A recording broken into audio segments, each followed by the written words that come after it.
오늘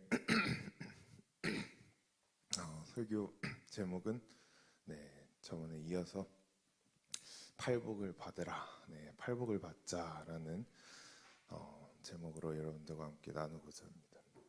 그래서 동양의 복은 5가지 있다고 했습니다. 동양의 복 기억하시나요? 뭐였죠? 동양의 오복은 제일 처음에 수 뭐였죠? 장수하는 거, 오래 사는 수. 그다음에 부는 뭐죠? 부자, 돈 많이 버는 거. 그리고 그죠? 건강한 거, 강. 그리고 덕, 남에게 칭찬받고 남에게 인정받으며 사는 거. 그리고 마지막 마지막 임종을 끝마침을 잘 하는 것.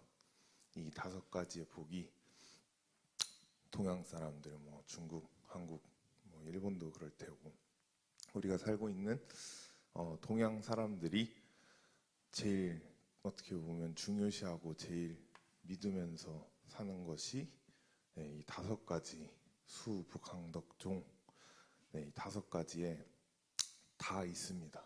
이 세상 사람들 보면 5가지 중에 한 가지라도 어떻게든 붙잡으려고, 한 가지라도 어떻게든 뽕을 빼보려고 사는 인생 전부 다 올인을 하는 것을 우리가 볼 수 있습니다. 돈 한번 원 없이 벌어보려고 인생 거기다 올인한다든지, 정말 평생 건강하게 살아보려고 인생을 건강에 올인을 한다든지, 이런 각자 인생을 살아가는 초점이 이 5복에, 이 5가지 복에 맞춰서 살아가는 것이 이 세상 사람들이라는 것입니다. 하지만 물론 이러한 복도 당연히 저와 여러분들이 인생을 살아감에 있어서 필요한 복임은 그것은 사실입니다. 하지만 그것보다도 우리 예수님께서 오늘 본문 말씀 마태복음 5장에 보면 하시는 말씀은 예수님께서 5복이 아니고 이거 확대해서 몇 복이죠? 8복. 저와 여러분들에게 8가지의 팔복을 받으라라는 말씀을 저에게 주고 계십니다. 이것은 저희뿐만 아니고 예수님께서 산상수훈 제자들의 산을 불러 모으셔서 12제자들에게 처음 가르치신, 처음 입을 떼신 것이 8가지의 팔복을 받으라라는 말씀을 주시게 되십니다. 그래서 저희가 창세기 1장 28절부터 쭉 봐도 하나님께서 아담을 창조하시고 뭐라고 말씀하셨죠? 생육하고 번성하고 땅에 충만하라. 아담뿐만 아닙니다. 그 뒤에 태어나는 그 뒤에 후손들, 노아, 아브라함, 이삭, 야곱 할 거 없습니다. 모세, 여호수아 쭉 사사기 통하면서 시편 1장 뭐죠? 복이 있는 사람은 쭉 나가죠. 그 다음부터 계시록까지도 우리가 성경을 쭉 관통해서 본다면 결국은 하나님께서 우리 인간에게 주시고 싶은 것이 무엇이냐? 복이라는 것입니다. 복. 창세기 1장 28절에 나오는 생육하고 번성하고 땅에 충만하라 라는 이 복은, 이 3가지 복은 결국은 구약시대 창세기부터 말라기까지 쭉 하나님께서 선지자들을 통해 또 하나님의 종들을 통해 우리에게 말씀을 해주셨지만 이 생육, 번성, 충만, 이 복을 사실상 확대하신 분이 바로 예수님이라는 것입니다. 예수님께서 이 땅에 오셔서 베들레헴에 태어나셔서 예수님께서 이 땅으로 오심으로 인해 우리가 팔복을 받을 수 있게 되었다는 것입니다. 그래서 예수님께서 오늘 마태복음 5장에 보면 제일 처음에 입을 딱 떼신 것이 3절에 심령이란 말이에요. 심령.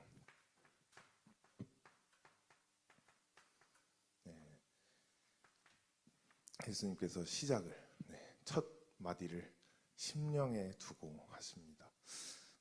저와 여러분들도 마찬가지입니다. 심령, 정말 우리의 이 마음판이, 정말 우리의 이 평상시의 마음의 자세가 삐뚤어져 있고, 마음의 자세가 남들 잘 되는 거 보기 싫어하고, 그죠? 나는 지금 아무것도 진전된 게 없는데 월급도 오르지도 않고 나는 잘 되는 일 하나도 없는데, 나랑 똑같이 교회 다니는 혹은 뭐 나랑 같이 학교 졸업했던 얘는 너무 잘 나가, 나보다 돈도 너무 잘 벌고, 이런 것에 있어서 배 아파한다든지 남을 시기 질투한다든지, 혹은 남에 대한 내 마음의 자세가 삐뚤어져 있는 사람에게는 이미 그 사람의 심령, 그 사람의 마음밭은 복받기는 글러 먹었다는 것입니다. 예수님께서 무엇부터 고치라고요? 심령, 너희의 마음 자세부터 고쳐 먹어야 이 뒤에 팔복이 오든 뭐 오복이 오든 그게 따라올 텐데, 마음 자세가 삐뚤어져 있다면, 마음 자세가 복을 받을 자세가 아니라면, 여러분들이 아무리 기도를 하고 아무리 교회를 열심히 다닌다 할지라도 여러분들에게는 복이 오지 않는다는 것입니다.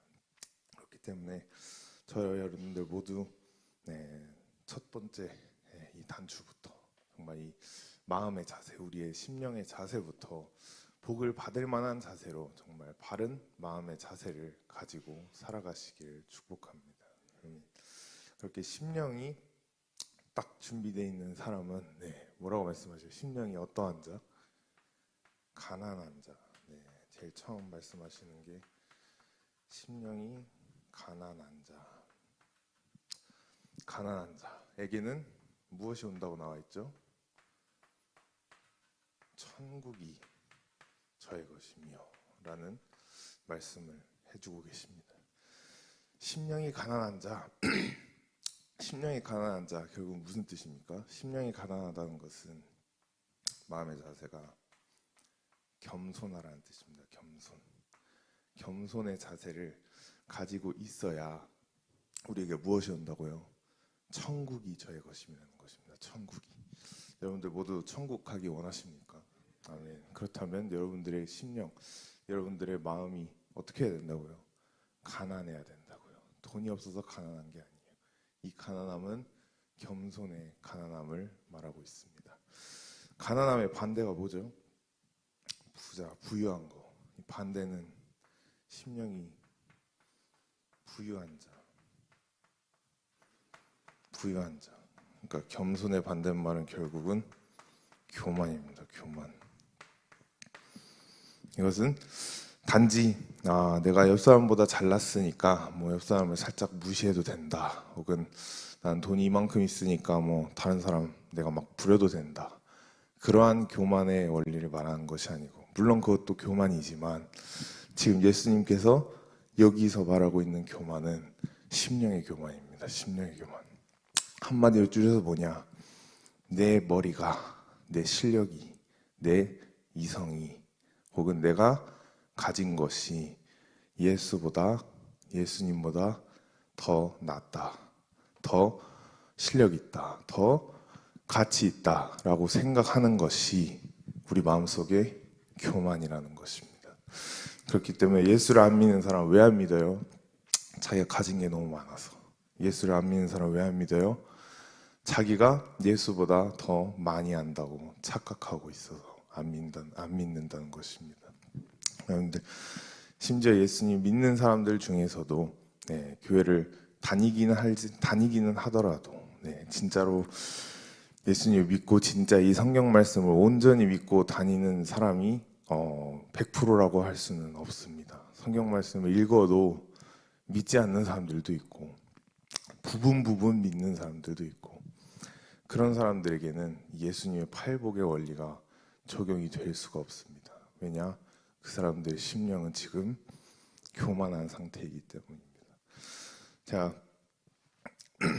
학교를 다니면서 신학교를 다니면서 정말 들었던 수업들 중에 제일 기억에 남는, 어떻게 보면 교수님이 한 말 중에 제일 기억에 남는 게 있는데, 좋아서 기억에 남는 게 아니고 충격적이어서 조금 개인적으로 충격적이어서 기억에 남는 마디 중에 하나가 이해하는 신앙을 가져야 된다라는 말을 계속 한 적이 있습니다. 네, 당연히 제가 밝힐 수는 없지만 이해하는 신앙을 가져야 된다 이러면서 요즘 교회 목사님들 뭐라고 가르치냐, 무조건 믿습니다 아멘 시키지 않냐, 무조건 목사님이 말씀하면 아멘 하라고 시키지 않냐, 그냥 이해 안 돼도 아멘 해라 이렇게 시키지 않냐 라고 말씀하시면서 그러면 안 된다, 이해를 하고 내가 먼저 이해를 하고 그에 따른 반응이 나와야지 무작정 이렇게 여러분들도 나중에 목회 나가면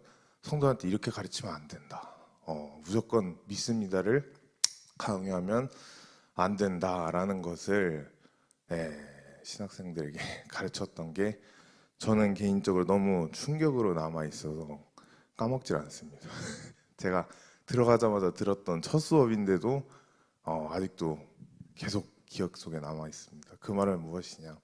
제가 들어보면 물론 다 그렇다는 것은 아니지만 좀 상당수의 적어도 제가 들었던 강의들을 보면 교수님들조차도 그냥 일반 대학이 아니에요. 신학교인데도 신학대학인데도 교수님들조차도 자기 머릿속에 들은 것, 자기가 여태 배웠던 어떻게 보면 신학적인 막 이론들 이런 게 너무 꽉 차 있어서 다른 거 다 제끼고 자신의 전문 분야만 자기의 전공 분야만 가르치면서 오히려 이건 신학적으로 맞지 않는 거다라면 성경 말씀일지라도 믿지 않는다고 하는 그런 자세를 보이는 걸 보면 충격적입니다. 그런 것을 볼 때 제가 봤을 때는 과연 그분들의 심령이 가난한지, 진짜 과연 그분들이 진짜로 이 성경 말씀대로 믿는지 의심이 들 만큼 그 정도일 정도로 제가 이 교만함이 얼마나 끝을 달릴 수 있는지, 정말 이 지식이 잘못 배우면 어디까지 갈 수 있는지를 몸소 느끼고 있습니다. 그렇기 때문에 여러분들은 결국은 나중에 지식인이 되시든 돈이 많은 부자가 되시든 정말 사회에 잘 나가는 명예를 가진 사람이 되시든 절대로 여러분들은 심령이 교만한 자가 되지 않으시길 축복합니다. 아멘. 이렇게 심령이 교만하지 않고 심령이 가난하여 겸손한 마음을 가지고 있는 사람에게는 무엇이 온다고요? 천국의 복음, 천국이 저의 것이며. 예수님께서 이걸 몇 번째 복으로 말씀하고 계시죠? 첫 번째요, 첫 번째. 팔복 중에 첫 번째. 첫 번째는 결국은 뭘 말씀하십니까? 천국을 말씀하십니다. 천국. 이것은 뭐냐? 제일 중요하다라는 것입니다. 항상 우리가 중요한 것은 1순위에 두듯이 예수님께서도 심령이 가난한 자는 천국이 저의 것이며 라고 말씀하신 것처럼 천국이 결국은 우리 인간이 받을 수 있는 복 중에 제일 큰 복이라는 사실을 믿으시길 바랍니다. 여러분들 인생 살아가면서 수많은 복들을 당연히 받으실 것이고 받아야 합니다. 하지만 그 복들 중에 제일 처음 확실하게 받아야 하는 복이 무엇이다? 천국이라는 거, 천국 가는 복. 이 천국을 여러분들이 이미 확보를 해놓고 천국을 우선 확보해놓고 인생을 살아가는 저와 여러분들이 되시기를 바랍니다. 천국을 확보한 사람에게는 이제 화살표가 내려옵니다. 내려와서 천국을 확보한 사람에게는 예수님께서 다음 말씀에 뭐라고 하십니까? 애통하는 자. 4절에 애통하는 자는 복이 있나니 그들이 무엇을 받는다? 위로를. 그냥 위로가 아닙니다. 이건 하늘로부터 오는 위로. 하늘로부터 오는 하늘의 위로를 어떤 사람이 받는다고요? 애통하는 자들. 여기서 말하는 이 애통하는 자들의 이 애통은 눈물을 말합니다. 눈물. 왜 눈물을 흘립니까? 여러분들 처음 교회 나오셨을 때 예수님을 내 구주로 영접하고 나서 천국이 확보되었을 때, 내가 구원받았을 때, 그때 이후로 바로 다음에 오는 게 어떤 마음?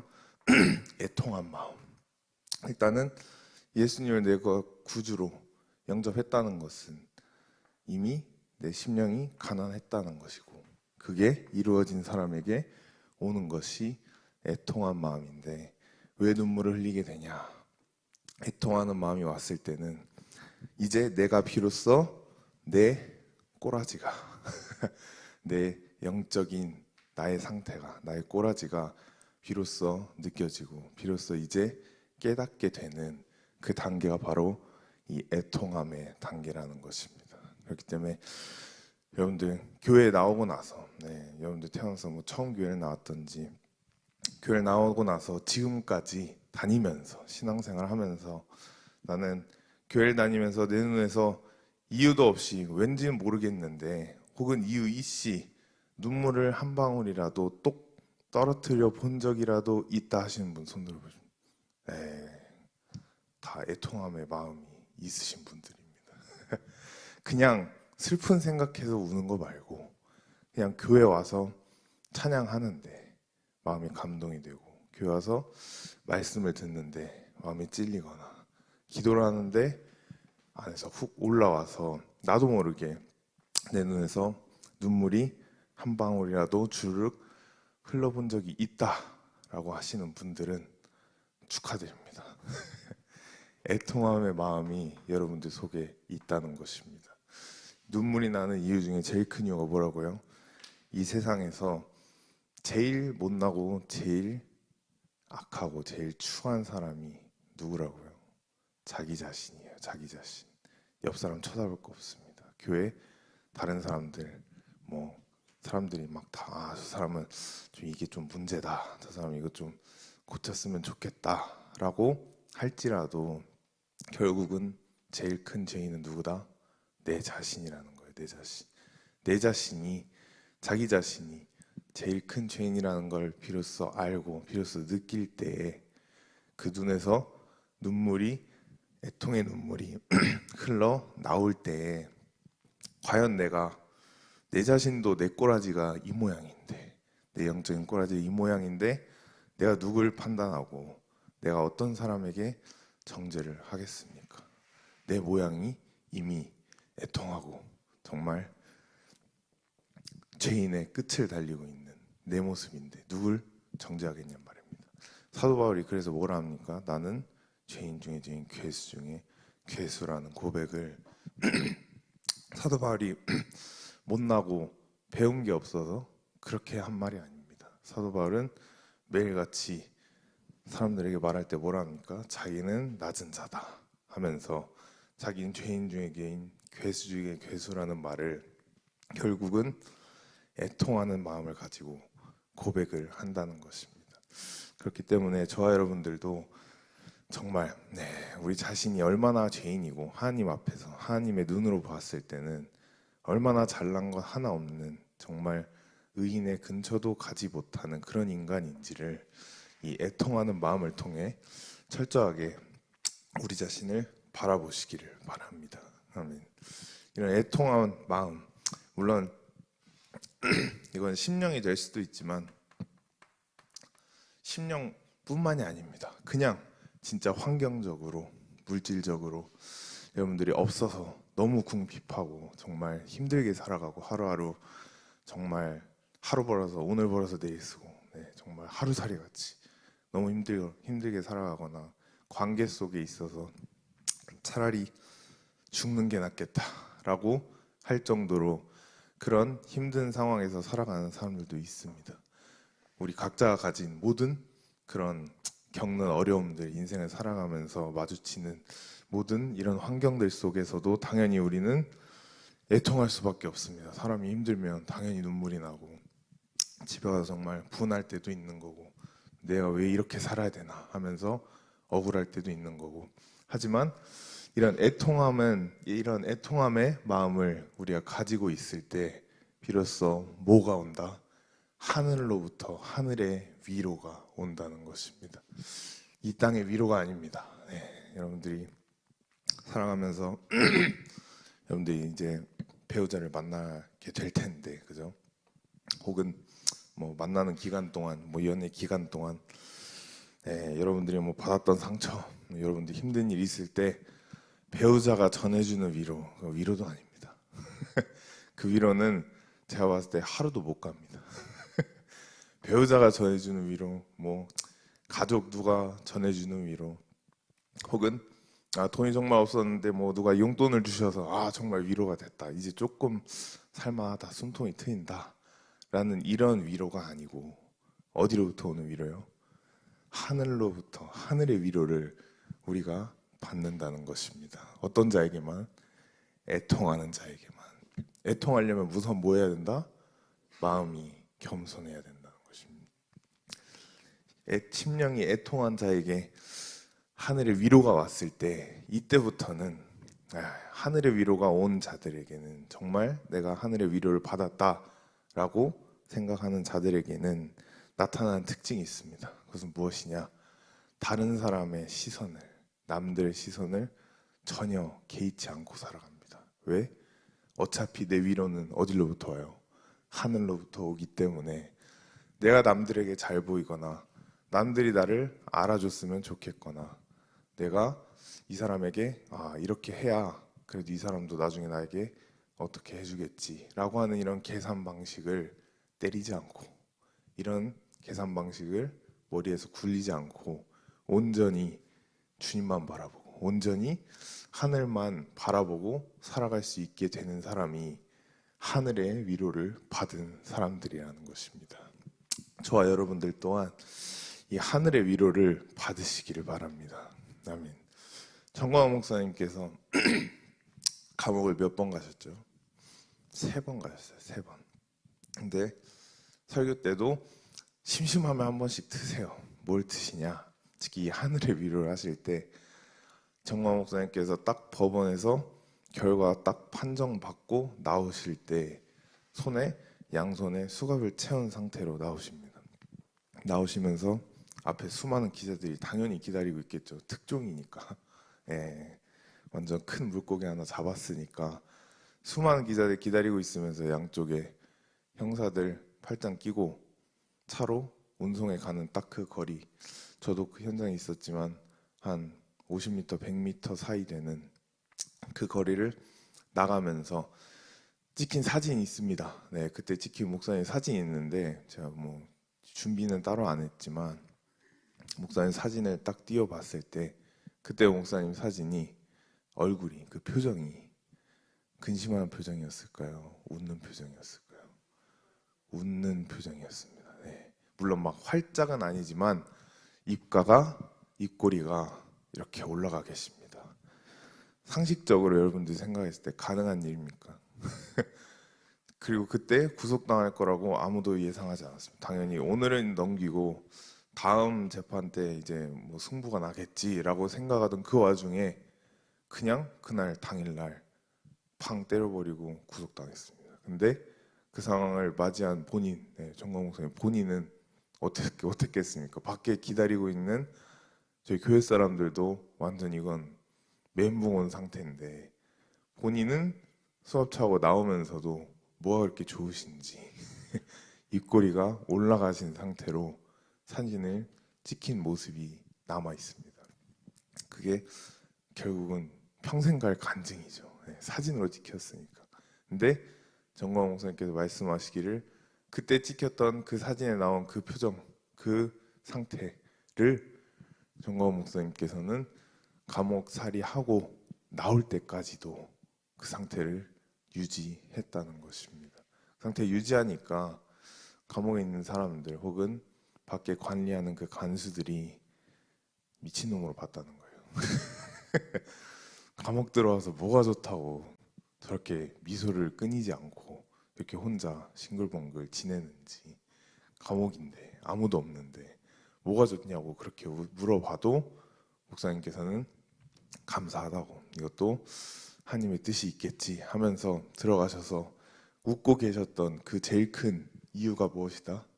하늘의 위로를 받으셨기 때문에, 마음속에 하늘의 위로가 있었기 때문에 내가 어디에 있든, 내가 교회에 있든 설교를 하든 집에 있든 혹은 감옥에 있든지 간에 목사님 표정에서 그 미소가, 그 여유로움이 끊이지 않는 것을 볼 때 이 하늘의 위로가 한 사람에게 미치는 그 영향이 얼마나 큰지를 저 여러분들이 깨달을 수가 있습니다. 여러분들 지금 당장 예배 끝나고 밖에 나갔는데 갑자기 이유도 없이 경찰 여러분들 잡아간다면, 깜빵도 아니고 잠깐 경찰서 구치소에 가둬 놓는다면 여러분들 웃으실 수 있습니까? 제가 왜 면회 갔다 하면은 웃을 수 있습니까? 얼른 여기서 꺼내달라고 화내지 않겠습니까? 인간적인 마음으로. 하지만 우리가 살면서 모든 어려움이 있을 때, 정말 환경적으로 어려움, 관계적인 어려움, 물질적인 어려움, 모든 어려움이 있을 때 주변 사람들 쳐다보지 마시고, 가족 연락하지 마시고, 친구 보고 야 만나서 밥 한번 먹자 할 말이 있다 이런 말 하지 마시고, 여러분들은 결국 무엇을 받아야 한다고요? 하늘의 위로를 받아야 한다는 것입니다. 그렇게 될 때 정말 우리는 이 세상을 진짜 초연하게 정말 모든 것을 능가하면서 살아갈 수 있게 될 줄로 믿습니다. 하늘의 위로를 받은 사람 하고 나서 5절에는 이제 뭐라고 나와 있습니까? 어떠한 자요? 온유한 자. 네, 온유한 자. 온유한 자에게는 무엇이 온다고 써 있죠? 땅을 기업으로 받는다라는 말씀이 써 있습니다. 어떠한 자에게요? 심령이 온유한 자.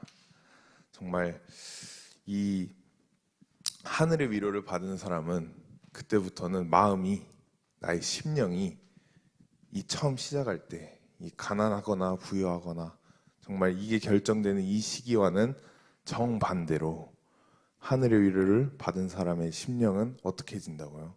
온유해진다는 것입니다.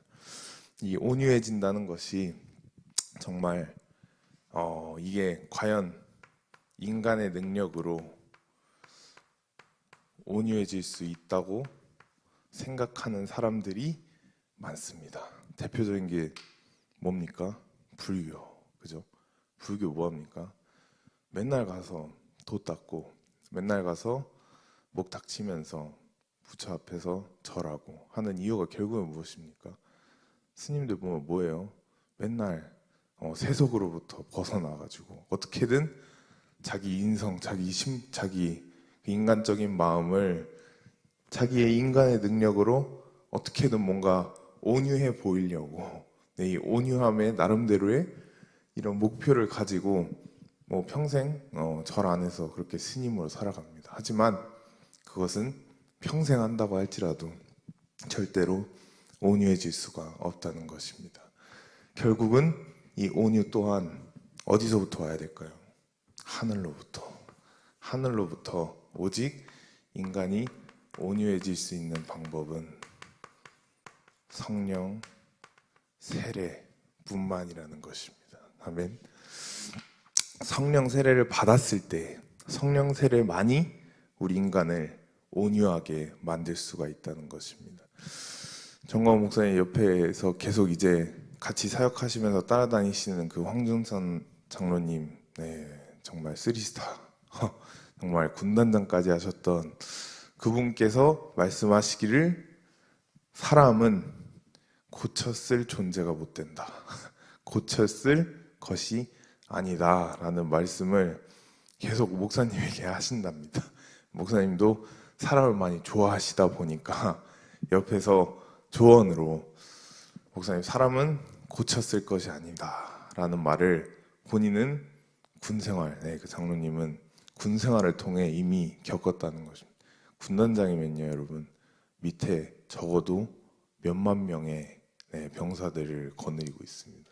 몇만 명을 거느렸던 사람이 말하는 것이 사람은 고치지 못한다는 거예요. 결국은 자기 힘으로는 고치지 못한다는 것을 그분께서 직접 말씀하시는 것을 보고 저도 진짜 느꼈습니다. 왜냐, 진짜 정광훈 목사님 주변에 있던 분들, 과거에 약간 그 꼬리표가 달려있던 분들이거나 아니면 혹은 과거에 약간 조금 우리랑 반대되는 의견, 아니면 조금 이렇게 문제가 있었던 그런 사람들이라고 판단됐는데도 주변에 딱 오는 걸 보면은 결국은 옆에 왔을 때는 당연히 잘하죠. 열심히 합니다. 그리고 열심히 따라다니다가 결국은 결정적인 순간, 네, 딱 마지막에 가서는 등 돌려버리더라고요. 네, 그냥 가차없이 떠나버리고 자기가 원하는 거, 자기가 계획했던 거 뜻대로 되지 않으니까 겉으로 봤을 땐 사람들이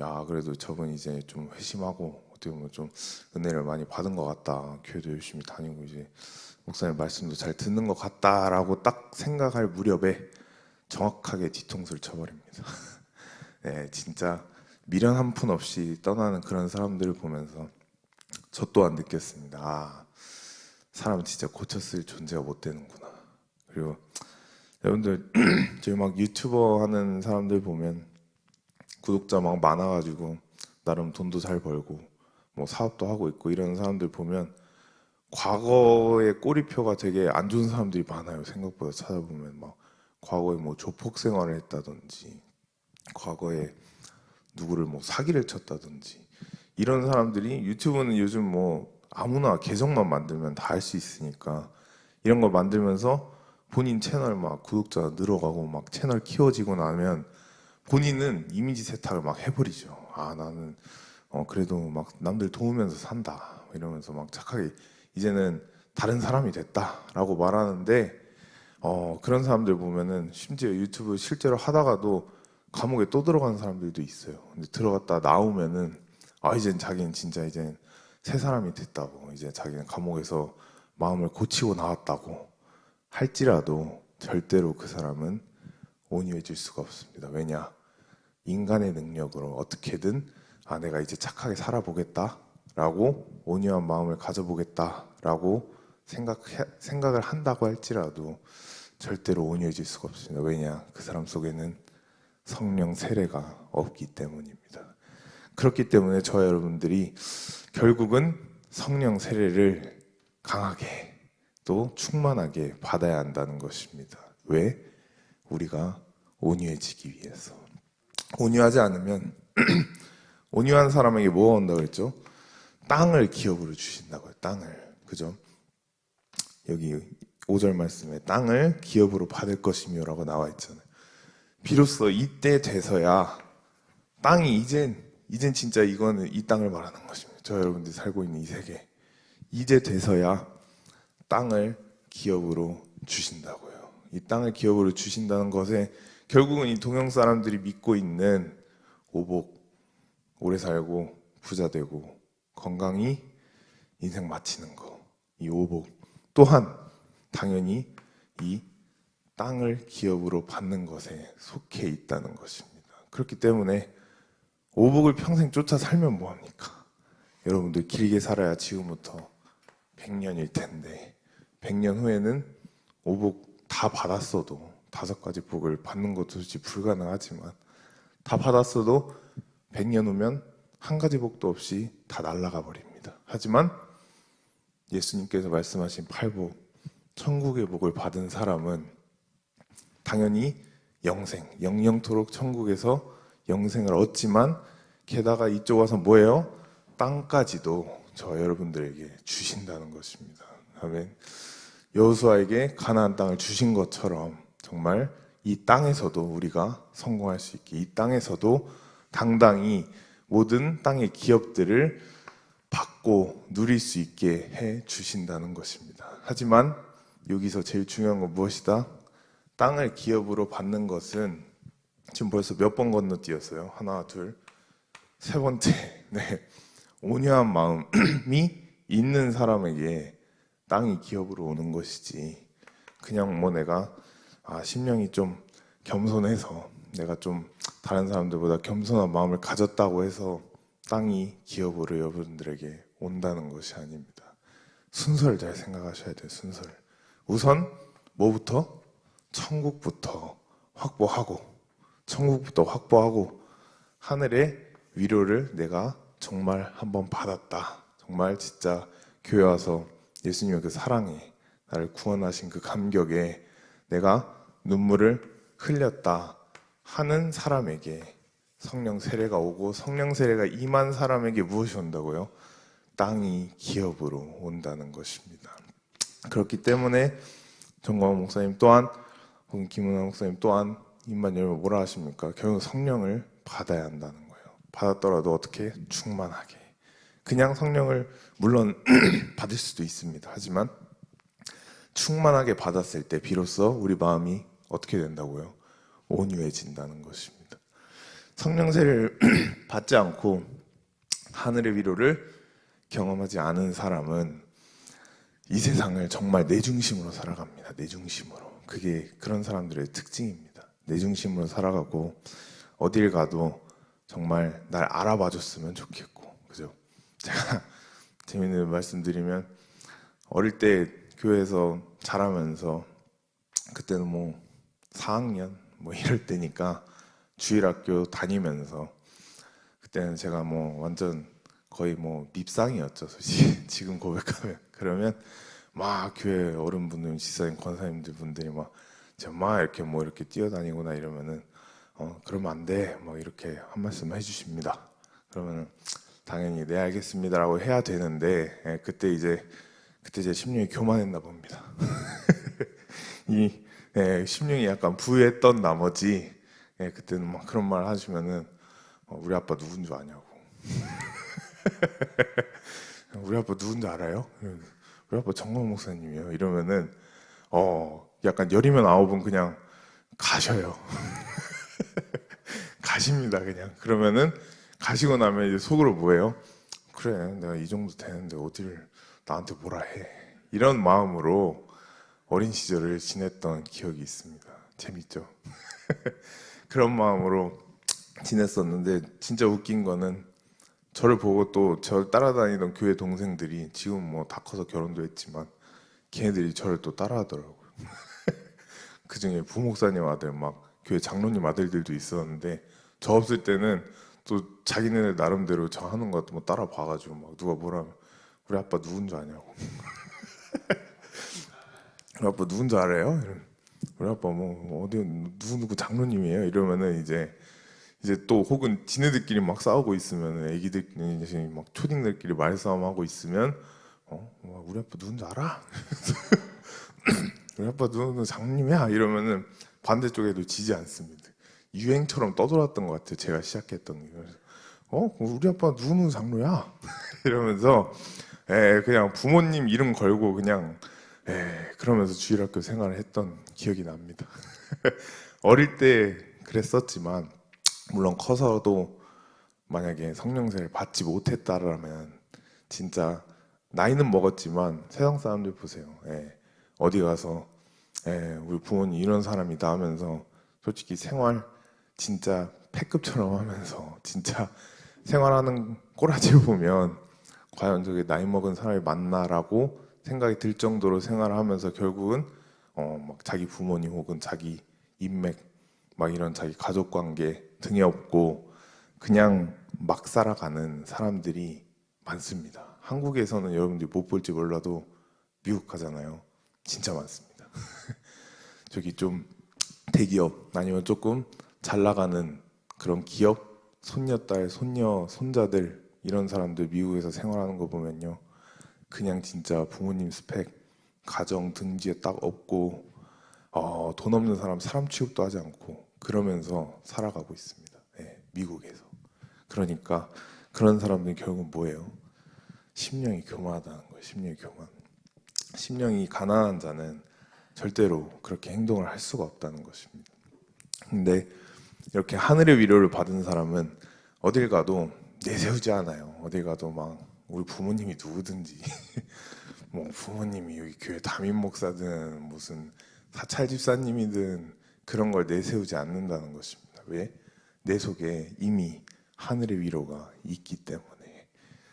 하늘의 위로가 있는 사람에게 온유한 마음이고 온유한 마음이 올 때 무엇이 같이 온다고요? 성령 세례가 같이 온다는 것입니다. 정광호 목사님께서 지금 여러분들이 보실 때 말씀이 많은 편이세요? 적은 편이세요?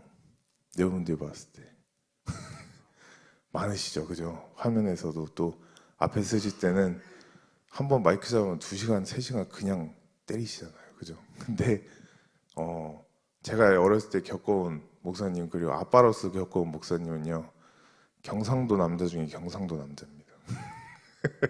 집에 솔직히 말씀드리면 지금 목사님도 없고 하니까 집에 단둘이 있으면요 지금도 조금 어색하긴 합니다. 그래서 솔직히 말씀드리면 집에 볼 일이 있다 할지라도 저는 항상 양면이 간사 끌고 갑니다. 왜? 둘이가 저 혼자 딸랑 가면 만약에 목사님 혼자 계신다, 사모님, 서명 사모님 엄마라도 같이 있으면 괜찮아요. 말 섞을 사람이 있으니까. 근데 갔는데 목사님 혼자 계신다? 이거 살짝 고민됩니다. 왜 그러냐? 말수가 없습니다. 없으셔요. 물론 서서 설교하실 때는 성령의 탁 이끄심으로 막 나가시지만, 막상 설교 끝나고 집에 오시면요, 아빠입니다. 그냥 아빠. 그냥 말없고 과묵한 경상도 사나이입니다. 네, 그 정도로 정말 과묵하시고, 그리고 지금은 막 사람들에게 베푸시고 이러지만은 결국은 그것 또한 원래 정광 목사님 성격이 아니라는 거예요. 정광 목사님께서도 이 성령 세례를 받으셨기 때문에 인간이 진짜 극에서 극으로 개주가 됐다는 것입니다. 저도 생각을 해보면은 물론 어릴 때 우리 아빠 누구야 이거 말고도 네, 우리 아빠 누구다라는 이 자랑 말고도 정말 제가 생각해 봤을 때 저 또한 마찬가지인 것 같아요. 저 또한 지금은 제가 이 앞에 서서 설교를 하고 있지만 저는 사람들 앞에 서서 말하는 것 자체를 진짜 질색하던 사람이에요. 질색하는 사람입니다. 그냥 왜 어릴 때 예배 드리고 어릴 때 목사님 따라서 가서 앉아 있으면 목사님께서는 당연히 아들이 뭐 자랑스러운 마음에 혹은 아들을 사랑하는 마음에서 설교를 하시면서 앞에 수백 명, 수천 명이 있는데 아들 얘기 나오면 저보고 항상 일어서라 그래요. 그러면서 나오라 그럽니다. 인사시킨다고.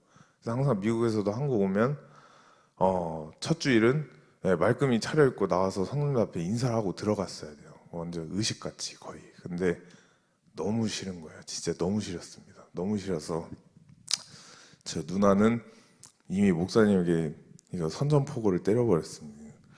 설교할 때 내 이름 부르면 벌금이다. 나한테 돈 내라.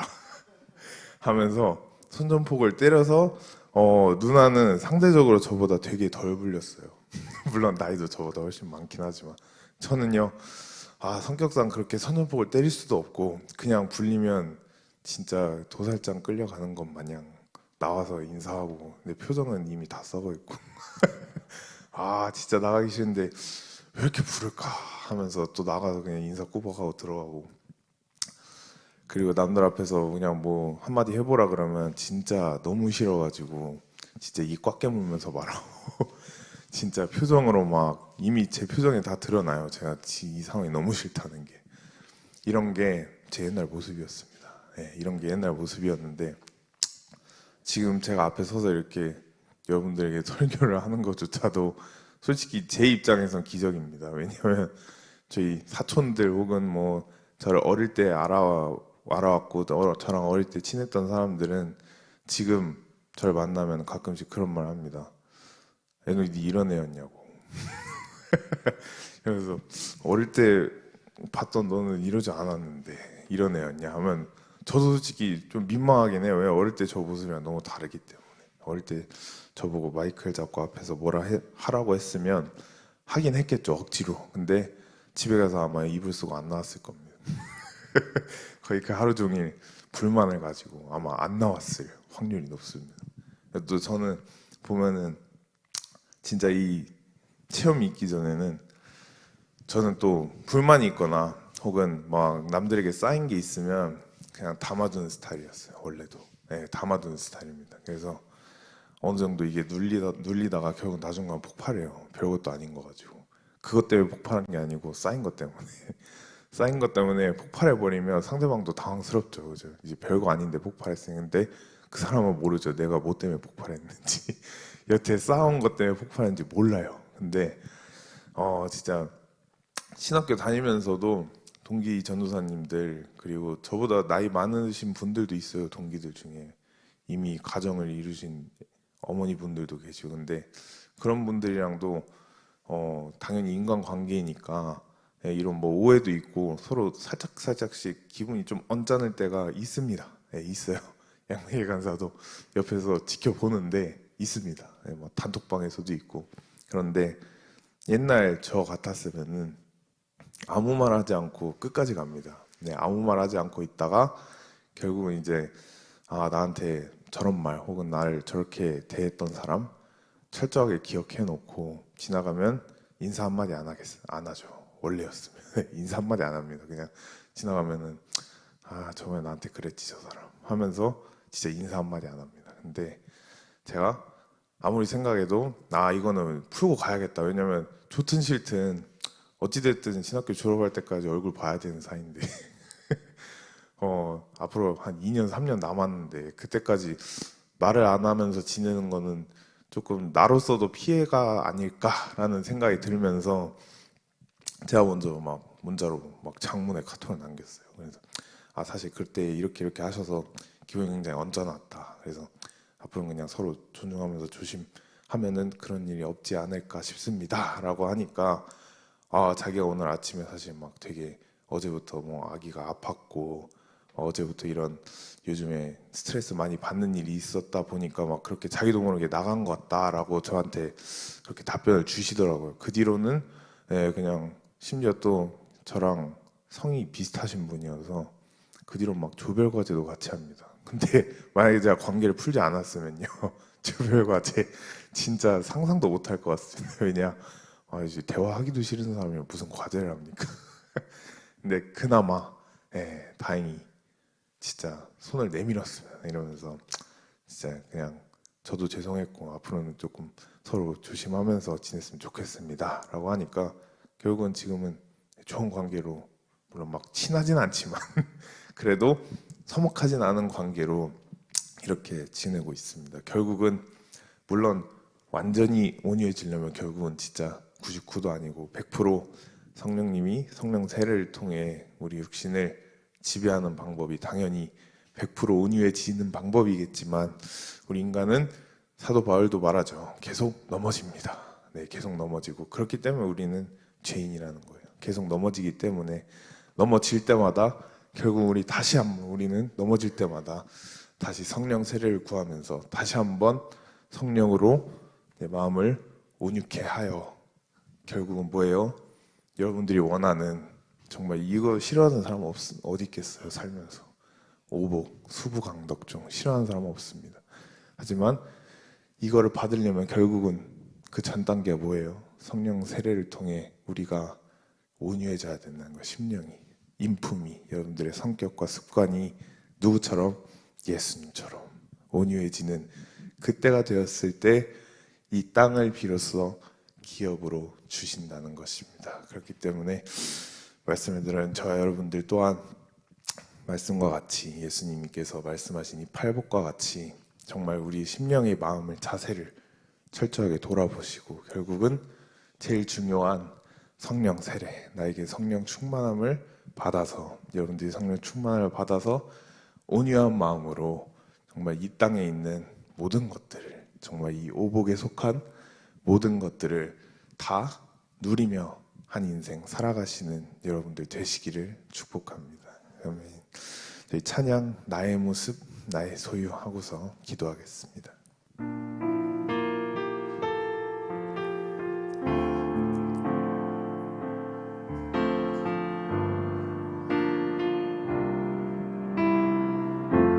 나의 모습 나의 소유 나의 모습 나의 소유 주님 앞에 모두 드립니다.